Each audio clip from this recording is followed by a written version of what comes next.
Hello students, आज का हमारा टॉपिक है डाइजेस्टिव सिस्टम ऑफ पाइला। यानी कि पाइला में डाइजेस्टिव सिस्टम का प्रोसेस कैसे होता है, इसके बारे में हम लोग यहाँ पर एक्सप्लेन करेंगे। तो डाइजेस्टिव सिस्टम पाइला के अंदर जो देखा जाता है, एक वेल डेवलप्ड डाइजेस्टिव सिस्टम होता है, एक कंप्लीट डाइजेस्टिव सिस्टम होता है।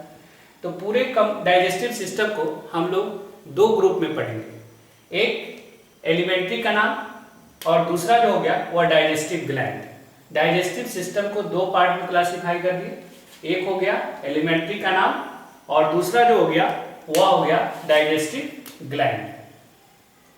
तो एलिमेंट्री कनाल जो होता है इसका, ये एलिमेंट्री कनाल कॉइल ट्यूब होता है जो कि माउथ से शुरू होकर एनस पे समाप्त होता है और अलग अलग जगहों पर इसका डायमीटर जो है अलग अलग होता है। तो इस तरह से देखा जाए तो एलिमेंट्री कनाल जो कि माउथ से शुरू हुआ, माउथ के बाद ईसोफेगस इसमें देखा जाता है, उसके बाद स्टोमक भी रहता है, इंटेस्टाइन भी रहता है, रेक्टम भी रहता है और उसके अलावा इसमें डाइजेस्टिव ग्लैंड्स भी है। तो एक इस तरह से अगर हम इसको देखें तो यह एक कंप्लीट एलिमेंट्री कनाल माना जाता है। तो पूरे एलिमेंट्री कनाल को तीन ग्रुप में क्लासिफाई किया गया है, तीन ग्रुप में बांट दिया गया है। एक हो गया फॉरगट, दूसरा हो गया मिडगट और तीसरा हो गया हिंडगट। तो फॉरगट में जो है आपको फॉरगट जो बनता है वह बकल कैविटी और इसोफेगस है। यानी कि फॉरगट के अंदर जो है सो बकल कैविटी और इसोफेगस को हम लोग देखेंगे। मिडगट में आ गया स्टोमक और इंटेस्टाइन और हिंडगट जो हो गया इसमें आ गया रेक्टम। फॉरगट जो हो गया ये जो है सो एंटीरियर पार्ट हो गया एलिमेंट्री कनाल का, जो ऊपर का हिस्सा हो गया, और मिडगट जो हो गया ये बीच का हो गया, और हिंडगट जो हो गया ये सबसे पोस्टीरियर पार्ट हो गया एलिमेंट्री कैनाल का, जिसमें रेक्टम होता है और लास्ट में एक अपर्चर होता है जिसे हम लोग एनस कहते हैं। उसके बाद दूसरा है डाइजेस्टिव ग्लैंड्स। तो डाइजेस्टिव ग्लैंड्स में हम लोग देखेंगे इसमें जो है सो चार ग्लैंड्स आपको देखने को मिलेंगे जो कि डाइजेशन में हेल्प करता है। ये डिफरेंट टाइप के एंजाइम का सेक्रेशन करते हैं। तो इसमें एक है डाइजेस्टिव ग्लैंड्स, दूसरा है इसोफेगियल पाउचेज, एक हो गया डाइजेस्टिव ग्लैंड्स और दूसरा हो गया इसोफेगियल पाउचेज, और तीसरा है सैलिवरी ग्लैंड्स और चौथा है डोर्सल बकल ग्लैंड। ये जो है सो चार ग्लैंड्स भी आपको इसमें देखने को मिलेंगे, जिसको हम लोग डाइजेस्टिव सिस्टम के साथ सभी को डायग्राम के साथ हम लोग एक्सप्लेन करेंगे। अब हम लोग पाइला का जो एलिमेंट्री कनाल है उसके डायग्राम को देखें। तो ये एलिमेंट्री कनाल और प्लस डाइजेस्टिव ग्लैंड्स बहुत सारे इंक्लूडेड है। तो इसका जो एलिमेंट्री कनाल है एक ट्यूब लाइक स्ट्रक्चर होता है जैसा कि मैंने आपको बताया, और अलग अलग जगह पर इसका डायमीटर जो होता है वह अलग अलग होता है। तो ये माउथ से स्टार्ट होता है और एनस से समाप्त होता है। तो ये जो पार्ट हुआ जिधर से माउथ होता है उसका वह जो पार्ट होता है, पोर्शन होता है, वह एंटीरियर पोर्शन कहलाता है, यानी कि अग्रभाग। और जहां पर एनस होता है तो ये जो है सो पीछे वाला पार्ट हो गया, तो ये पोस्टीरियर पोर्शन कहलाता है। यानी कि जिधर से माउथ है वह एंटीरियर हो गया और जिधर जहां पे एनस है वह पोस्टीरियर पार्ट हो गया, ये पीछे वाला भाग हो गया। तो एलिमेंट्री कनाल में जैसा कि आप देखिए कि सबसे पहले ये माउथ है, ये माउथ जो है सो ये बकल मास में, ये पूरा क्या कहलाता है, पूरे स्ट्रक्चर को बकल मास बोलेंगे। और इसके अंदर का जो खाली जगह स्पेस रहता है जिसमें बहुत सारे ऑर्गन होते हैं तो उसको हम लोग बकल कैविटी बोलेंगे। उसके बाद यहाँ पर आपको एक सैलिवरी ग्लैंड दोनों साइड आपको देखने को मिल रहा है। इस बकल मास के निचले हिस्से में ये जो है सो बकल मास का एंटीरियर पोर्शन हो गया जहां पर माउथ है, और इसके जस्ट पीछे ये पोस्टीरियर पोर्शन हो गया जहां पर दोनों साइड में यानी कि दो सैलिवरी ग्लैंड है। और सैलिवरी ग्लैंड के पीछे यहाँ पर ये जो है सो एक पाउच लाइक स्ट्रक्चर है जिसको इसोफेगियल पाउच बोलते हैं। तो दो इसोफेगियल पाउच और दो सैलिवरी ग्लैंड्स हैं। तो उसके बाद यहाँ पर जहां पर बकल मास खत्म होता है तो इसके आगे ये जो है सो इसोफेगस शुरू हो जाता है। ये जो है सो ये ट्यूब लाइक जो स्ट्रक्चर है इसको हम लोग बोलेंगे इसोफेगस, इसको इसोफेगस।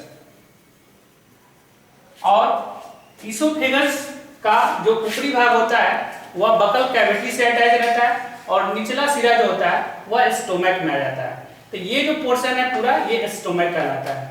ये पूरा स्ट्रक्चर स्टोमक हो गया। स्टोमक के बाद ये यहाँ पर स्टोमक जहाँ पर खत्म होता है वहां से इंटेस्टाइन शुरू हो जाता है, और इंटेस्टाइन के बाद जो है सो रेक्टम, और रेक्टम में के लास्ट में एक अपर्चर होता है जिसको हम लोग एनस कहते हैं। इन सभी को हम लोग एक एक करके डायग्राम से समझेंगे। सबसे पहले हम लोग बकल कैविटी को देखते हैं। बकल कैविटी, तो बकल कैविटी को जानने से पहले हम लोग बकल मास के बारे में जानेंगे कि बकल मास क्या होता है। तो ये जो आपको पूरा स्ट्रक्चर जो दिखाई दे रहा है, ये पूरा स्ट्रक्चर को हम लोग बकल मास बोलते हैं। इसको हम लोग बकल मास कहेंगे। ये बकल मास क्या होता है? तो यह एक ऑर्गन है जो कि एलिमेंट्री कैनाल का सबसे एंटीरियर पार्ट में पाया जाता है, यानी कि सबसे ऊपर वाले हिस्से में ये आपको देखने को मिलेगा। तो बकल मास जो होता है ये बहुत आकार में बड़ा रहता है, और इसका जो शेप होता है वह पियर शेप में होता है।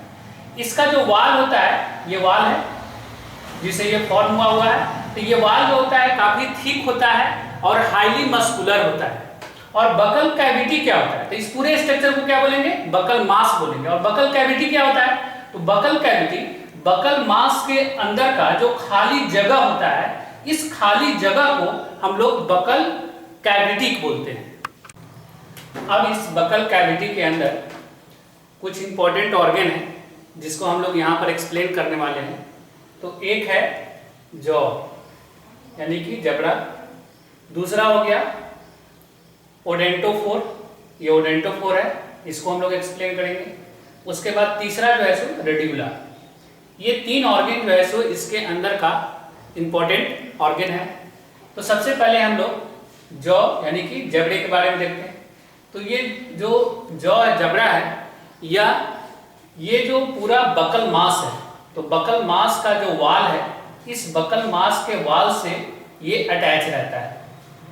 यानी कि इस जॉ का जो इंटीरियर पार्ट है, जो ऊपर का पार्ट है, वह बकल कैविटी में लटका हुआ है, तथा इसका जो बेसिकल पार्ट है वह बकल मास के वाल से अटैच है। तो इसमें अब इसका फॉर्मेशन कैसे होता है? तो जब इस बकल मास में जो क्यूटिकल लाइनिंग होती है, तो यह क्यूटिकल लाइनिंग जो है जब यहाँ पर जो है सो ये काफी जमा होकर ठीक हो जाता है, मोटा हो जाता है, तब जो है सो इस जॉ यानी कि जबड़े का फॉर्मेशन होता है।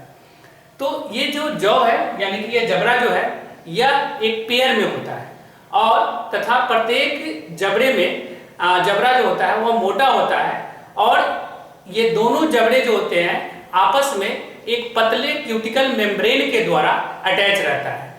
प्रत्येक जबड़े पर ये जो है सो प्रत्येक जबड़े पर आपको बहुत सारे छोटे छोटे तथा कुछ बड़े टूथ के समान, यानी कि दांत के समान, दांत नहीं होते हैं लेकिन दांत के समान ये स्ट्रक्चर आपको देखने को मिलेगा। और इस टूथ के समान जो स्ट्रक्चर है उसका इस्तेमाल यह किस लिए करता है? तो वह भोजन को काटने के लिए करता है। उसके बाद ये जो जबड़ा है, ये आप देख रहे हैं कि यह जो है बकल कैविटी, जो इसके अंदर खाली जगह है, उसमें नीचे की तरफ यह लटका हुआ है। इसके कारण से इस बकल कैविटी के अंदर का जो स्पेस है वह दो अनइक्वल पार्ट में डिवाइड हो गया है। इधर जो है सो ज्यादा है और इधर जो है सो कम स्पेस है। तो इधर वाले स्पेस को हम लोग बोलते हैं वेस्टिब्यूल, और इधर वाले स्पेस को हम लोग क्या बोलेंगे? कैविटी। यानी कि इसके कारण से ये जो बीच में लटका हुआ है, इसके कारण से स्पेस जो है बकल कैविटी क्या हो गया? दो अनइक्वल पार्ट में, इधर ज्यादा स्पेस है इधर कम है, इसलिए इसको इक्वल पार्ट में नहीं बोलेंगे। तो दो अनइक्वल पार्ट में डिवाइड हो गया। तो इधर वाले पार्ट को हम लोग क्या बोलेंगे? कैविटी, और इधर वाले पार्ट को हम लोग बोलेंगे वेस्टिब्यूल। अब वेस्टिब्यूल क्या होता है? तो वेस्टिब्यूल जो है ये जो ट्यूब लाइक जो खाली जगह है ना, ट्यूब लाइक जो खाली जगह है, इसको हम लोग वेस्टिब्यूल बोलेंगे। और यहीं पर क्या है? माउथ है। इस माउथ के द्वारा यह क्या करता है? जो भोजन है उसको पाइला का, उसको यह क्या करता है? रिसीव करता है। उसके बाद यहाँ पर जो है एक स्पिंचर आपको दिखाई दे रहा है। ये जो है सो क्या है? स्पिंचर है।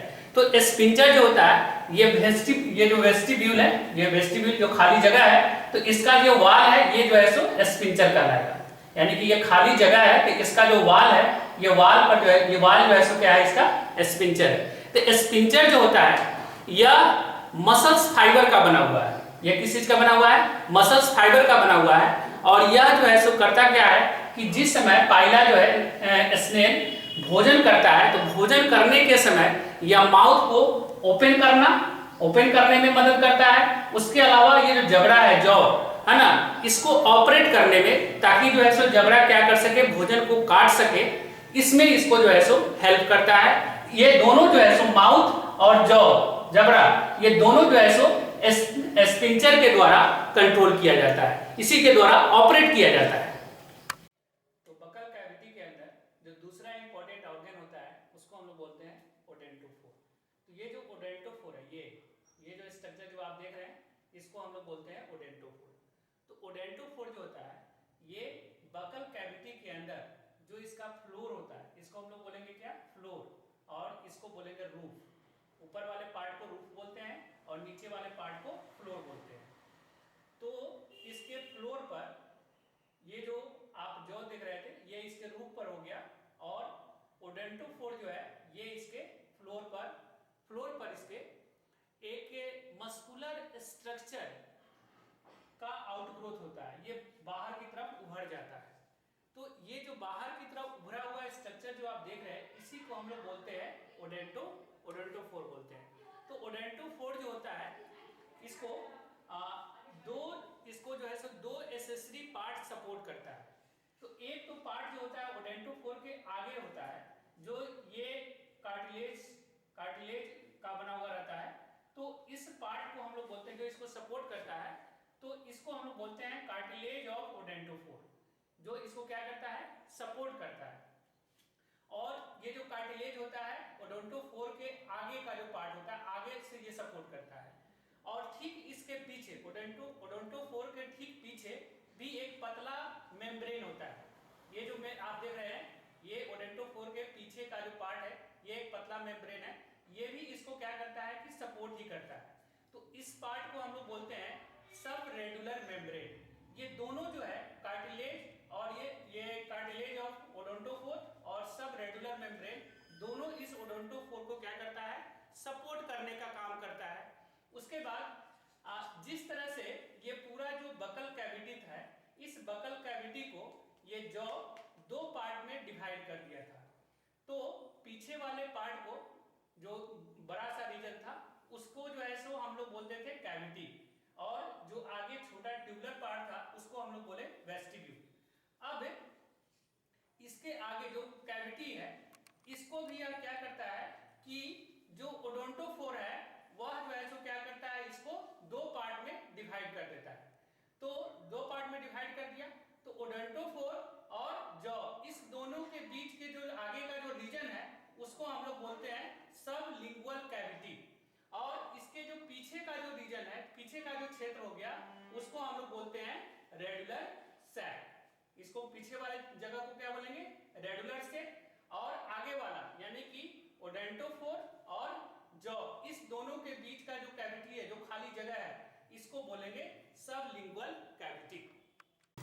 ओडेंटोफोर के आगे एक प्रोसेस फॉर्म होता है, इस प्रोसेस को हम लोग बोलते हैं सब रेडुलर ऑर्गन। अब इस ओडेंटोफोर के पीछे ये जो इंपॉर्टेंट ऑर्गन है बकल कैविटी के अंदर, ये इसको हम लोग बोलते हैं रेड्यूला। तो ये जो रेड्यूला है ये ब्राउनिश कलर का होता है और काइटेनियस होता है और तथा कर्व्ड होता है। कर्व्ड यानी कि थोड़ा टेढ़ा, यानी जैसा कि आप देख रहे हैं डायग्राम में ये झुका हुआ है, थोड़ा टेढ़ा है। तो इस रेड्यूला को, ये रेड्यूला जो है ये इसका जो स्ट्रक्चर है ये रिबन के जैसा है, रिबन के जैसा स्ट्रक्चर है। तो रिबन के जैसा इसका स्ट्रक्चर होने के कारण इसको जो है हम लोग लिंगुअल रिबन भी कहते हैं। तो इस रेड्यूला को हम जो है सो बाहर निकाल रहे हैं, यहाँ पर निकाल रहे हैं, जैसा कि आप यहाँ पर देखो। तो रेड्यूला के डोर्सल सरफेस पर, इसके डोर्सल सरफेस पर आपको बहुत सारे जो है सो ट्रांसवर्स रो देखने को मिलेंगे। बहुत सारा लाइनिंग है, ये जो देख रहे हैं लाइनिंग, इसको हम लोग ट्रांसवर्स रो बोलेंगे। यहाँ पर देखिए ये जो है सो ट्रांसवर्स रो है ना, ये ट्रांसवर्स रो है, ये रेड्यूला है। तो इस ट्रांसवर्स रो के ऊपर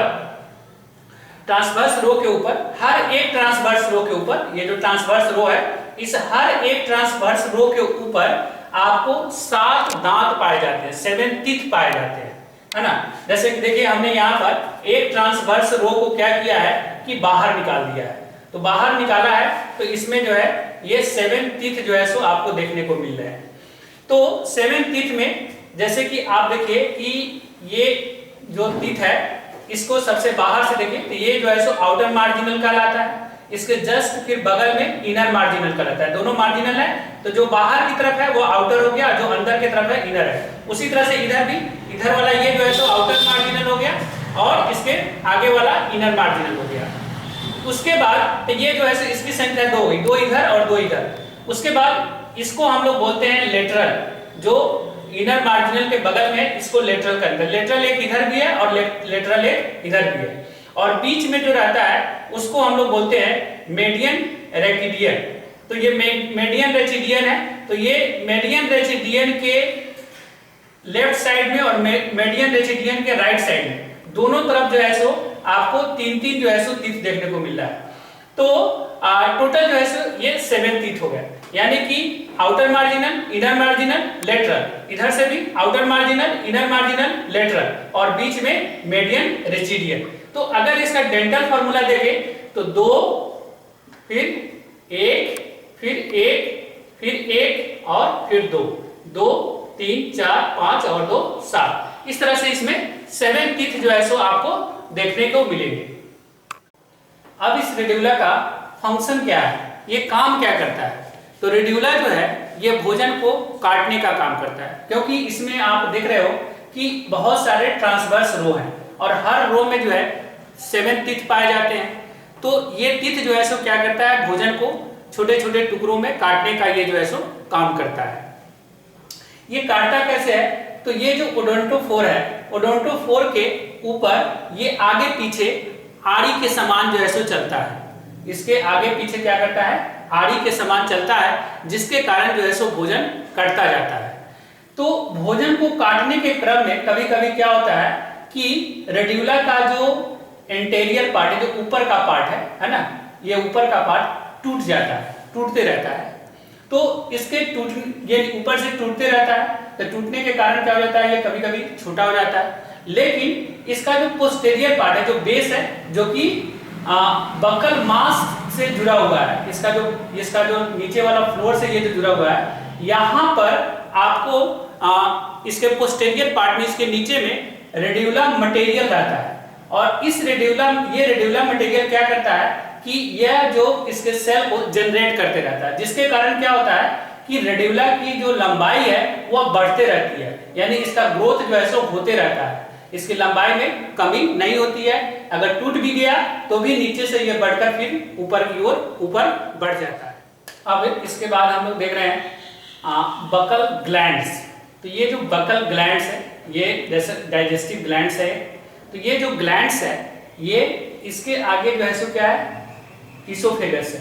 तो ये इसोफेगस और बकल कैविटी, यानी कि यहाँ पर बकल कैविटी समाप्त होता है और यहाँ से इसोफेगस शुरू होता है। तो इस दोनों का जो जंक्शन होता है, यहीं पर जो है ये बकल ग्लैंड्स आपको देखने को मिलेगा।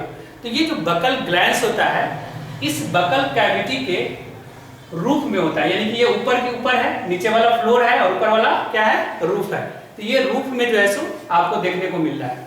तो बकल कैविटी जो है, बकल ग्लैंड जो है, ये 2 ग्लैंडुलर एरिया के रूप में पाया जाता है। यहाँ पर 2 ग्लैंडुलर एरिया रहता है और प्रत्येक ग्लैंडुलर एरिया में 2 पैड्स होते हैं और प्रत्येक पैड में बहुत सारे जो है सो ट्रांसवर्स ग्रूव होते हैं और इस ग्रूव के द्वारा फ्लूइड का सेक्रेशन होता रहता है। फ्लूइड जो है सो सेक्रेट होते रहते हैं और यह फ्लूइड क्या करता है कि फूड के डाइजेशन में हेल्प करता है। अर्थात अगर देखा जाए तो यह अपने नेचर से एक एसेसरी डाइजेस्टिव ग्लैंड है, जो कि फूड के डाइजेशन में मदद करता है। देखिए जैसे कि ये जो है सो बकल ग्लैंड्स है, तो ये 2 एरिया में पाया जाता है, पैड है ना, और इसमें जो है सो सभी में ट्रांसवर्स रो पाए जाते हैं और इस ट्रांसवर्स रो पर बहुत सारे ग्रुप्स ऐसे आपको देखने को मिलेंगे,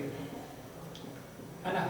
यही ट्रांसवर्स ग्रुप्स जो है ये ग्रुप्स है, और यही ग्रुप्स क्या करता है कि ये फ्लूइड का सेक्रेशन करता है जो कि फूड के डाइजेशन में मदद करता है। तो ये जो बकल कैविटी है, इस पूरे स्ट्रक्चर को हम लोग बकल मास बोले। यहाँ से भोजन जो है सो क्या हुआ, इसका ये माउथ है, तो इस माउथ के द्वारा क्या हुआ, भोजन को ये टेकन किया, भोजन आया, उसके बाद जो है सो जबड़ा अपना काम किया, उसको काट छांट किया, फिर उसके बाद जो है सो ये इसके नीचे पीछे रेडिकुला है, रेडिकुला में भी इसको काटा, यानी कि पूरा प्रोसेस हुआ, और प्रोसेस होने के बाद फिर आगे जो है सो एलिमेंट्री कनाल में ईसोफेगस से होकर आगे की ओर चला गया। ईसोफेगस, तो ईसोफेगस जो है ये जहां पे बकल कैविटी समाप्त होता है वहां से ईसोफेगस स्टार्ट हो जाता है। तो ईसोफेगस जो है यह एक ट्यूब लाइक स्ट्रक्चर है, जैसा कि आप देख रहे हैं छोटा सा ये ट्यूब लाइक स्ट्रक्चर है। ये जो है शुरू में ऊपर से ये सीधा रहता है, लेकिन निचला सिरा जो होता है ईसोफेगस का वह थोड़ा सा कर्व होकर लेफ्ट साइड में कर्व होकर ये स्टोमक से जाकर मिल जाता है, यानी कि ईसोफेगस का जो ऊपरी सिरा होता है वह बकल कैविटी से जुड़ा हुआ रहता है, और निचला सिरा जो होता है वह स्टोमक से जुड़ा हुआ रहता है। तो ईसोफेगस का जो इंटरनल अंदर का वाल होता है ये काफी थिक और मस्कुलर होता है, थिक और मस्कुलर होता है, और ऊपर से ये सीधा होता है, नीचे आकर थोड़ा सा लेफ्ट होकर और ये स्टोमक से ज्वाइन कर जाता है। तो अब हम लोग यहाँ पर दो ग्लैंड्स अटैच हैं जिसको हम लोग सैलिवरी ग्लैंड्स कहते हैं। तो ये जो सैलिवरी ग्लैंड्स है जो आप देख रहे हैं, तो ये दो है, इसकी संख्या दो है। ये दोनों सैलिवरी ग्लैंड जो होता है, ये जो बकल मास है, इस पूरे स्ट्रक्चर को हम लोग बकल मास बोलते हैं। तो बकल मास के दोनों निचले सिरे में ये आपको सैलिवरी ग्लैंड देखने को मिलेगा। तो ये जो सैलिवरी ग्लैंड होता है ये बकल कैविटी में, अंदर का जो जगह होता है वो कैविटी कहलाता है। तो दोनों सैलिवरी ग्लैंड बकल कैविटी में एक डक्ट के द्वारा खुलता है, यानी डक्ट यानी कि नली के द्वारा ये खुलता है। ये नली के द्वारा जो है बकल मास से अटैच रहता है, और नली का जो माउथ ओपन होता है वह कैविटी के अंदर होता है। इसका काम क्या है, तो ये जो सैलिवरी ग्लैंड है यह एंजाइम का सेक्रेशन करता है। तो एंजाइम में यह म्यूसिन के जैसा सबस्टांस का सेक्रेशन करता है, और कार्बोहाइड्रेट्स एंजाइम का सेक्रेशन करता है। तो ये जो सैलिवरी ग्लैंड है, इस सैलिवरी ग्लैंड के पास एक पाउच लाइक स्ट्रक्चर जो आप देख रहे हैं, इस पाउच लाइक स्ट्रक्चर को, यहाँ पर जो एक पाउच लाइक जो स्ट्रक्चर है, इस पाउच लाइक स्ट्रक्चर को हम लोग ईसोफेगियल पाउच बोलते हैं। तो ये जो ईसोफेगियल पाउच है होता है ये क्रीम कलर का पाउच लाइक स्ट्रक्चर होता है, और ये जो पाउच है एक नैरो डक्ट के द्वारा, नैरो डक्ट यानी कि नली के द्वारा, बहुत पतले नली के द्वारा, या जो बकल कैविटी है और ईसोफेगस है, तो ये दोनों जहां पर ज्वाइंट होता है, जहां पर इसका जंक्शन होता है, यानी कि जहां पर बकल कैविटी समाप्त हुआ और ईसोफेगस शुरू हुआ, उस जंक्शन के पास यह डक्ट जो है अंदर में खुलता है। और इसका काम क्या है, ये जो पाउच है इसका काम क्या है, तो ये भी जो है एक एंजाइम का सेक्रेशन करता है, जो एंजाइम जो भोजन को डाइजेस्ट करने में हेल्प करता है, मदद करता है। अब ईसोफेगस के बाद जो दूसरा एलिमेंट्री कैनाल का जो ऑर्गन आता है वह है स्टोमक। तो ये जो स्टोमक होता है ये विसरल मास के लेफ्ट साइड में पेरिकार्डियम के नीचे रहता है, और इसका जो शेप होता है वह अंग्रेजी का जो यू होता है, तो यू आकार के इसका शेप होता है। तो ये जो स्टोमक होता है इसके दो भाग होते हैं। तो एक भाग वह होता है जो ईसोफेगस से ज्वाइंट होता है, जहां से ईसोफेगस नीचे खुलता है स्टोमक में, तो इस भाग को हम लोग कार्डियक स्टोमक कहते हैं। और दूसरा भाग वह होता है, ये थोड़ा सा बड़ा होता है और गोल स्ट्रक्चर में होता है, ये चौड़ा भी होता है, और इसका जो दूसरा भाग होता है वह नैरो होता है और यह ऊपर की ओर प्रोड्यूस करता है। तो ये थोड़ा सा नैरो पतला होता है और ऊपर की ओर प्रोड्यूस करता है, तो इसको हम लोग पाइलोरिक स्टोमक बोलते हैं। तो एक भाग इसका हो गया कार्डियक स्टोमैक और दूसरा हो गया पाइलोरिक स्टोमैक। पाइलोरी स्टोमैक जो होता है, ये इसका जो अंतिम सिरा होता है वह इंटेस्टाइन से जाकर मिलता है।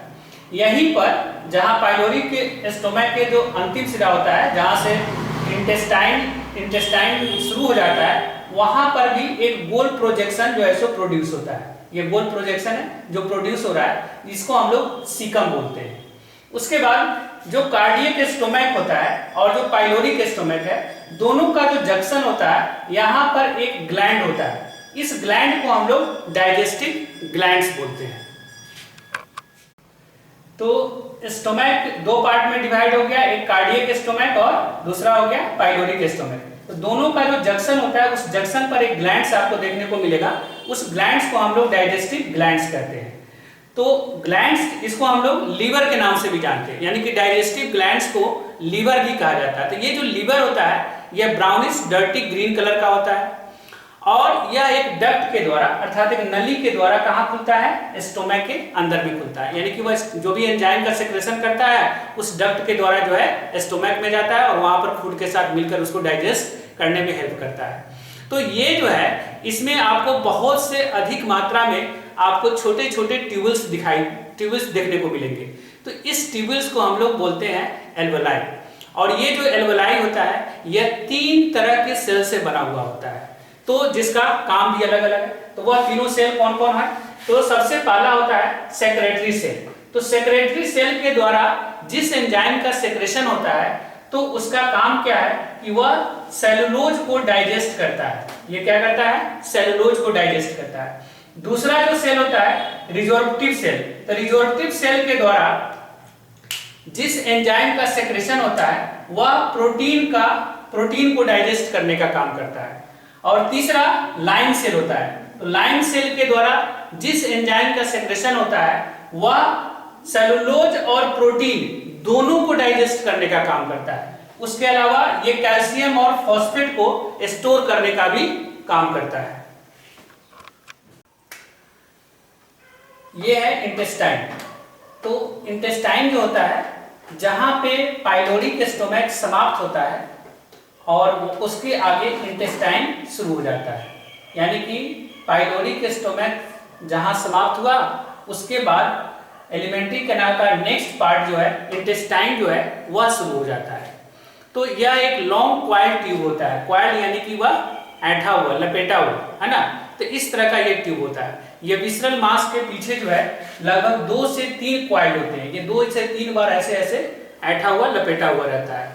और इसका जो अंतिम सिरा होता है, वह रेक्टम में जाकर खुलता है। यानी कि तो इंटेस्टाइन के बाद ये जो एलिमेंट्री कैनाल का जो लास्ट पार्ट होता है, उसे हम लोग रेक्टम कहते हैं। तो ये जो रेक्टम होता है, जैसा कि मैंने आपको बताया कि ये एलिमेंट्री कैनाल का सबसे अंतिम भाग होता है। और इसमें रेक्टम के लास्ट सिरे पर एक अपर्चर होता है, एक छोटा सा छिद्र होता है। इस छिद्र को हम लोग एनस कहते हैं।